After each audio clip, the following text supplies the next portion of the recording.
बंगाल के बाद अब झारखंड में भी प्रवर्तन निदेशालय और झारखंड सरकार के अधिकारियों के बीच तनातनी बढ़ गई है। अभी हम झारखंड रांची में जो ईडी का दफ्तर है उस दफ्तर के पास खड़े हैं और धर्मेंद्र आप दिखाइए ईडी के इस दफ्तर के अंदर झारखंड सरकार के सदर डीएसपी जो रांची सदर डीएसपी और यहाँ एयरपोर्ट थाना के थाना प्रभारी मौजूद हैं और पूछताछ कर रहे हैं, सीसीटीवी खंगाल रहे हैं।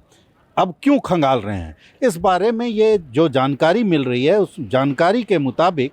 संतोष कुमार नामक एक व्यक्ति जो कि पेयजल घोटाले में शामिल है उसको पूछताछ के लिए 20 करोड़ का पेयजल घोटाला हुआ था। उस घोटाले में ईसीआर दर्ज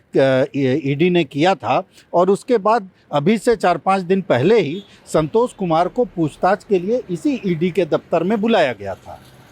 उसके बाद संतोष कुमार ने एयरपोर्ट थाने में ये एफआईआर दर्ज कराया कि संतोष कुमार के साथ पूछताछ के दौरान ईडी के अधिकारियों ने न सिर्फ मारपीट की बल्कि उनका सर भी फोड़ दिया। इस घटना के बाद जब उन्होंने एफआईआर कराया, एफआईआर कराने के बाद ईडी में अब पूछताछ के लिए झारखंड पुलिस के जो रांची सदर के डीएसपी और एयरपोर्ट थाना के थाना प्रभारी दोनों अंदर अधिकारियों से पूछताछ कर रहे हैं, सीसीटीवी खंगाल रहे हैं और जानने की कोशिश कर रहे हैं कि उस दिन आखिर घटना क्या हुई थी। दूसरी तरफ अगर ईडी के अधिकारियों की बात कहें तो जो सूत्रों से जानकारी मिल रही है, ईडी के अधिकारियों का साफ तौर पर कहना है कि संतोष कुमार के सारे आरोप बिल्कुल निराधार हैं। वो पूछताछ के लिए उनको ज़रूर बुलाया गया था लेकिन उन्होंने खुद एक बोतल उठा करके अपना सर फोड़ लिया और मारपीट की गलत रिपोर्ट जो है वो एयरपोर्ट थाने में दर्ज कराई है। अब इस पूरे मामले के बाद अंदर जांच तो चल रही है लेकिन इसके बाद ये साफ तौर पर देखा जा सकता है कि जिसकी लाठी उसकी भैंस, मतलब केंद्र पर ये आरोप भले ही लगाती रहे विपक्षी दल के लोग और विपक्षी के नेता, क्योंकि बाबूलाल मरांडी और तमाम लोगों का ये ट्वीट भी आ रहा है कि इस ईडी के दफ्तर में हेमंत सोरेन के खिलाफ